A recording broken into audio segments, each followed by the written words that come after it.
In 2026, England not only faced inflation but also a mass exodus.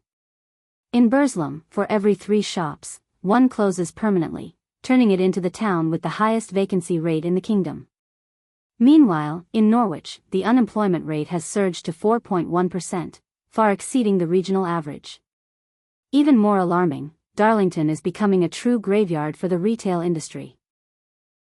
With storefronts boarded up and a rising self-employment rate ranking 6th nationwide, this is no longer a forecast, but a present crisis where bustling streets are now mere shadows of the past. So, what exactly are these 15 towns, and why have they fallen into the black hole of collapse? Let's start exploring right away. Do you still remember the slogan people used to say whenever they mentioned Norwich, a fine city? But in 2026, that wonderful image seems to have faded. Let's look at the numbers. While Norfolk County maintains relative stability, Norwich is experiencing a concerning downturn. The unemployment rate has reached 4.1%, far exceeding the county's average of 3.2%. It's like a healthy body whose heart is starting to beat irregularly, a warning sign for those who once saw this place as a safe haven for long-term living.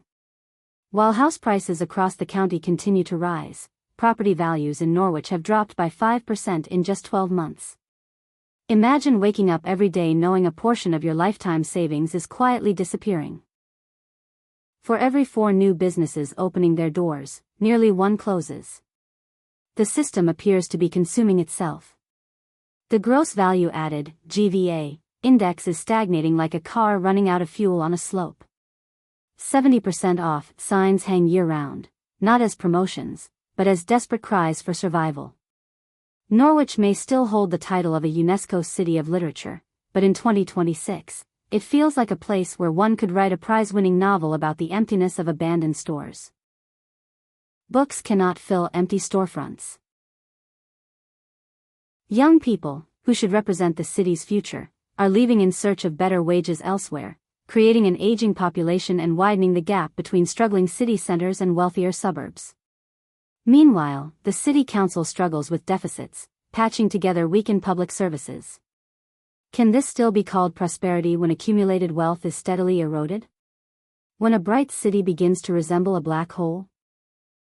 If Norwich is a slow-burning crisis, the next destination is even more unsettling, a silence so deep it feels like you can hear moss growing on abandoned cash registers. Lancashire was once a cradle of entrepreneurial spirit, but by 2026, that spirit is being suffocated.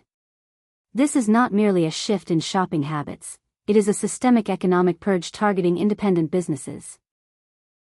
Operating costs, from electricity to taxes, have surged by around 35%, while local purchasing power continues to decline. Vacancy rates have doubled compared to pre-pandemic levels. To let signs now resemble tombstones marking the death of family-run shops. Government leveling up initiatives appear absent, with funding frozen and investment drying up. Small businesses are disappearing at an average rate of 1 per month. Town centers fall silent even during peak hours. What remains are thrift shops and barbers, symbols of a temporary, low-value economy. Public transport inefficiencies further isolate these areas, pushing residents away from local commerce. By 2026, some towns seem to have traded their identity for the convenience of online shopping. If this is the struggle of employers, Burnley represents the struggle of workers. Often described as affordable, it is, in reality, an income trap.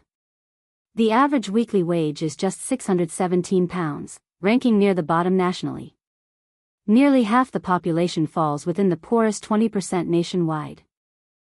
Low house prices may seem attractive, but they signal a stagnant economy. Job growth over a decade has been minimal, failing even to offset workforce aging. Public services decline while taxes rise, a paradox that highlights systemic failure. Burnley is increasingly overlooked by investors, turning once thriving neighborhoods into symbols of economic stagnation. Then there is Woking, a different kind of crisis. A town burdened by £2.1 billion in debt, where financial mismanagement has pushed the council toward bankruptcy. Despite rising house prices, public services are being cut to the bone as resources are diverted to debt repayment.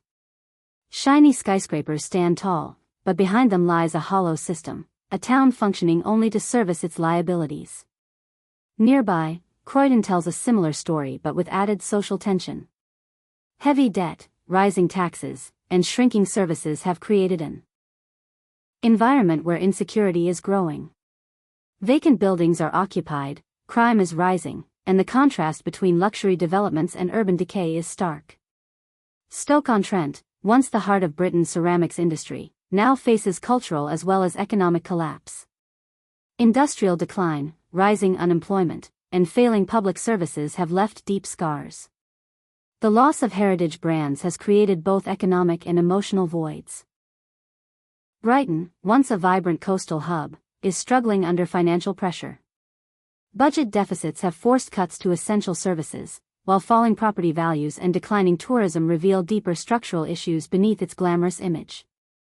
Swansea highlights regional inequality, with job losses, lower wages, and failed redevelopment projects leaving the city centre quiet and underutilized.